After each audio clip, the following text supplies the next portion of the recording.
tiny seed. We watch it blossom into life. Do this, but also, I think everybody probably knows. And once again, I put together a promo with Brad at Bill Cloud's congregation, and Brad talked about his best friend. And I don't think there was any doubt at all that Bill Cloud was Brad's best friend. Got a little bit of static there, Bill, but hopefully we're able to hear you. Hey, Bill. Hey, Mark. How are you doing? Can you hear me okay? Yeah, we can hear you all right. All right. Good morning, Carol. How are you?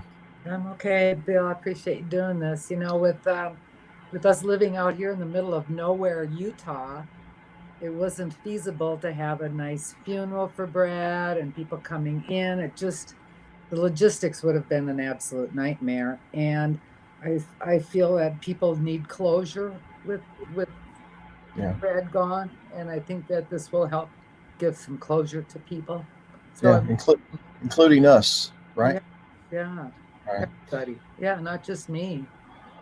Yeah, well, it's devastating to a lot of people. The calls that I'm getting are just incredible. Well, I'm glad that, Mark, that you got with Carol to do this. Thank you for inviting me to be a part of this. Well, Bill, I'd like it if you would. Would you like to take a few minutes and tell a couple of stories and get us a little more acquainted with you and Brad? Well, let's see. I was just thinking, how do you condense all of it down in just a few minutes? A lot of people want to know how Brad and I met, and I've told this story many, many times, but back in 2001, 2002, somewhere in there, a lady by the name of Alicia Hodges from California. Carol, I'm sure you remember Alicia. She had contacted me when she heard that I was going to be in Oklahoma for Sukkot.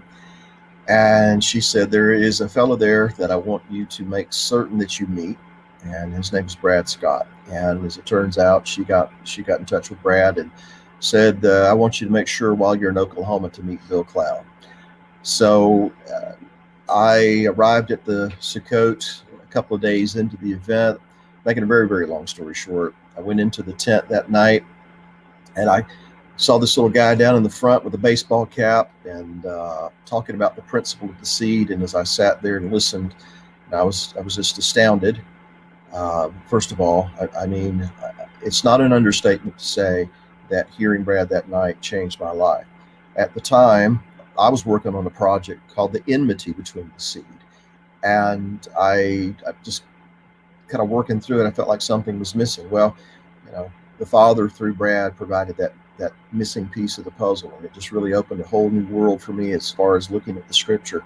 So again, it is not an understatement to say that meeting Brad changed my life in so many ways, and probably the first way was to see the scripture and a totally different light in many respects.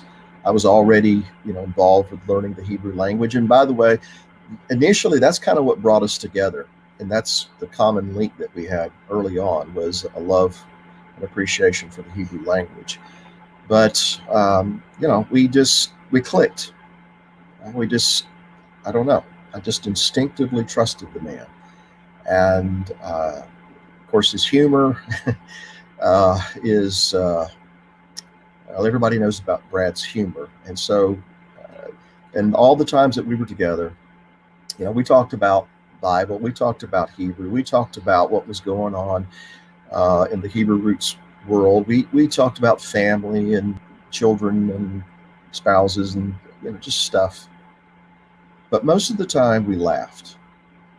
Brad just made me laugh. And there's several stories that I was thinking about. Well, maybe I shouldn't tell that one. Maybe I could tell that one. But one of my favorite stories, actually, and now that Brad's not with us, he can't get on to me about saying this. But we were in a conference once, and lots of people there. I don't know, several hundred people were there, and people in those events, they just want a few minutes of your time. They want to talk to you. They want to ask you questions. They want to pick your brain, all that kind of stuff. And that kind of goes along with the territory. But there was this one person, this lady, she was just very thrilled to see Brad. And when she approached him, she said, I'd like to talk to you about something. And she just started in and she was talking. And Brad would try to respond. And literally his response were like, yeah, because this lady, bless her heart, she just kept going on and on and on and on. And he would look over at me like, can you help me? Can you do something here? And I kind of just stood off to the side and watched this unfold. So finally, she paused and she said, was there something you wanted to say? He said, yes, my appendix just burst and I need to leave. And so, of course, when he said that, I lost it, But, it was just, that was life with Brad. I mean, by the way, the lady paused for a moment. She just went back to talking. But he was always cutting up. He was always, like you said, even in some of the worst of times, he always found the humor in things. And he made me laugh. And he would say, and I heard him say many times, that it's been proven, you live longer, if you laugh.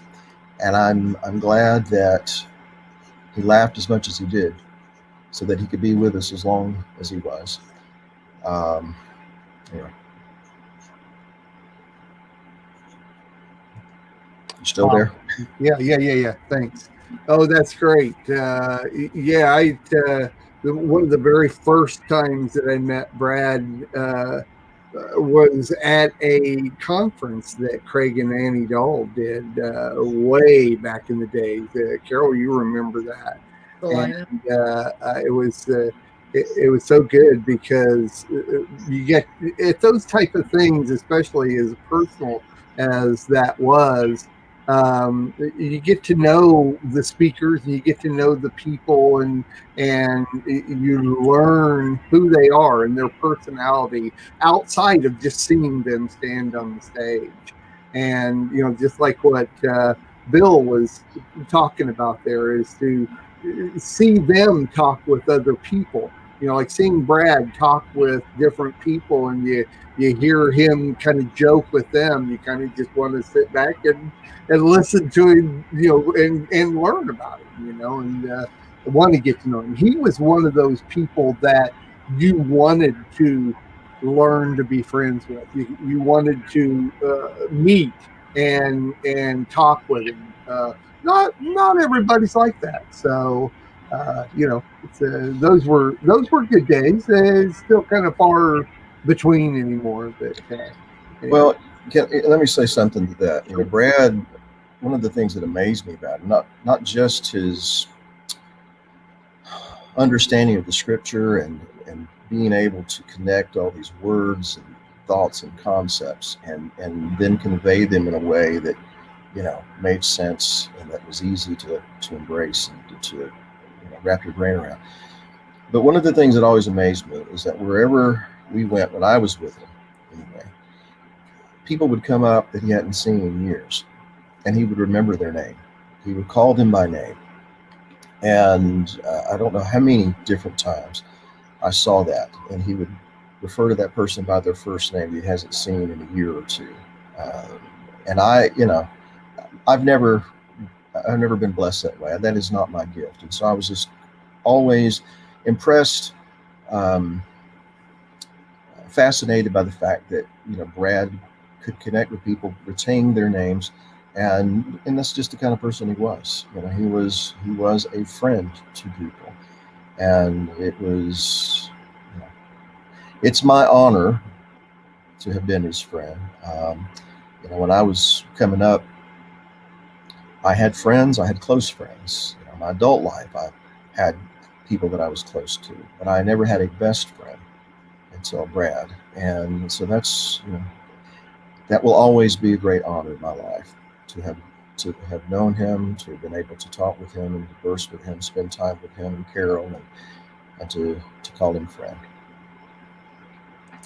Well, let me just play this video that I found it's so interesting. I was, of course, getting this project together. I prayed and prayed, Lord. I don't have a whole lot, or there's just hours and hours and hours of Brad's teachings. Which ones do I use to make promos to inform people of what we're doing here? And almost right away, one of the very first things I found was when he was, I believe, this past year at your Shavuot. Yes. And Carol was there. He was talking to you, but the heartfelt gratefulness of Brad towards the body of Messiah was just absolutely amazing. And quite honestly, I don't know how I was able to put this together, because I think I went through a half a box of Kleenex just editing this one video. So I'm gonna go ahead and play that right now for everybody to see, and we'll be right back. A tiny seed, we watch it blossom into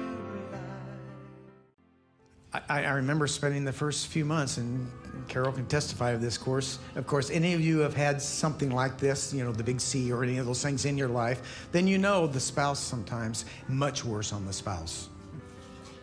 Okay, because they got to go through the same things that you do. But I moped for a while, did I not? Yeah. I did the woe is me thing for a little bit, which didn't help any. And until I came to the realization that what in the world am I doing? Why am I not leaping like a hart? Because not only do I have the most loving, giving, caring wife on this planet, but I have wonderful children who all love me dearly. I have a best friend that's the best friend of all friends.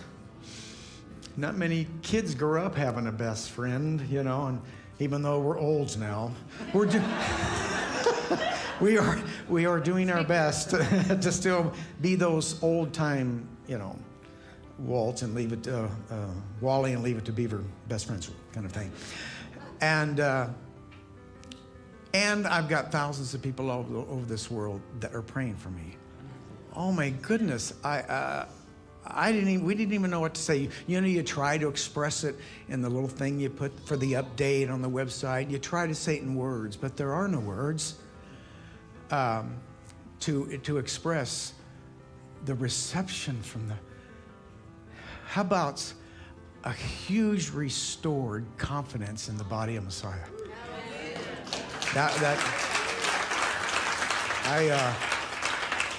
I was a little disappointed in the body there for a while. But, I mean, just stuff coming out of the woodwork, you know, and I'm not just, you know, how to cure your thing, or those kind of things, but just people simply sending a card. Anybody in here ever send a card? Sending a card. We just don't do that anymore. You know, when I got the first card, we kind of went, someone actually sat down with a pen, assuming they knew how to use one, kind of thing, okay? Sat down with a pen and actually took the time to write a card. And I'm just telling you, I'll probably not be able to tell it enough times the rest of my life. I love you all so much. Because, I mean, as a whole, there was a few individuals. But you know what I mean. I mean, the body. She's back on my own. She's not going to stand up here and be in agreement with that. I guess so. But it is so amazing to see that when the body is hurting, it still really has the ability to rise up and go to the rescue of other parts of the body. And we still have some red blood cells, if you will, running around, helping and curing and defending the diseases in our body. And so I just want to say that alone is reason to continue these things, because of the outpouring of the people. And so I'm not going to look in a particular camera because I know there are people out there watching this, and I will say,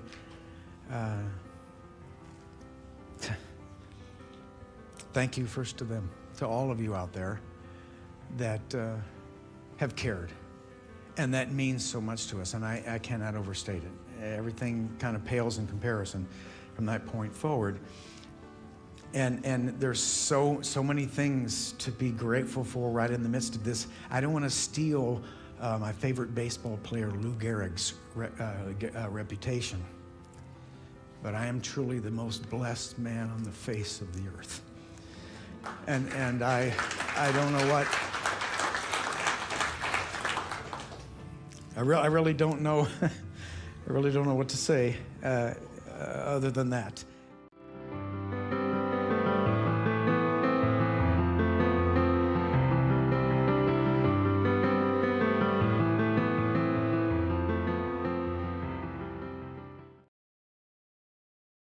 The number one thing that comes out of that for me is his gratefulness. The man was so grateful for everything. And I mean, his restored, confidence in the body of Messiah and everything that he put, and how he can catch what he says and turn it around in a moment's notice. Just amazing that not all of us have that ability to do. He had such an amazing ability to do and say so many things to make things right. So there you go. All right. Well, thanks, Bill, for everything. And you're welcome to stick around. We've got quite a little bit of background noise coming from your mic there. So I may go ahead and take you off of here, and I'm going to bring in a couple of other people. And if you want to stick around, brother, you're more than welcome to stick around. And well, I appreciate that. I probably won't be able to, okay, because I have some other commitments. But again, thank you for letting me be part of this, Carol. Thank you. We love you. You know that, right? Thanks, Bill. All right. Thanks much. All right. Bye-bye. All right. Thank you, Bill, so much for being a part of this. I do appreciate it. Thank you. A tiny seed, we watch it blossom into